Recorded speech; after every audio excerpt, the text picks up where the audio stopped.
মেয়েটার ব্যবস্থা কি করা যায়? জ্বালান দিয়ে কাজ করা যাবে, বাড়ি বন্ধ আচ্ছা, করা এই যাবে, এই তারপর এই কি করে মেয়েটা মেয়েটাকে এই সুস্থ মেয়েটা করা। হ্যাঁ, লাইফ টাইমের মতো না তো এই মেরিনাকে ধরে মারবো।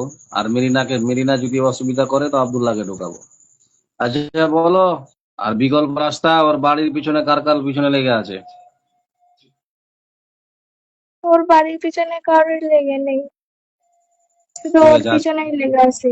আজকে জালাল মারছে, দ্বিতীয়বার যদি এই শরীরে যদি মেয়েটার শরীরে জিন ঢুকেছে না, তোমাকে একদম মাথা থেকে দিয়ে বার হও, আমাদেরকে সালাম দাও, পড়তে জোরে সালাম দিয়ে বার হয়ে যাও। সালাম আলাইকুম। ওয়ালাইকুম আসসালাম। বেরো। এই মুখটা খুলেন দেখি। ছাড়েন ওইদিকে, এবার ওকে ঘুমাতে দেন। আপনি ক্যামেরা অন্যদিকে নিয়ে আসেন। আপনার ওই কানটা খুলে নিয়ে চলে আসেন। কানটা বলছি, সরি, ওই কানটা, হেডফোন তো হজরতের কানেও তো আছে।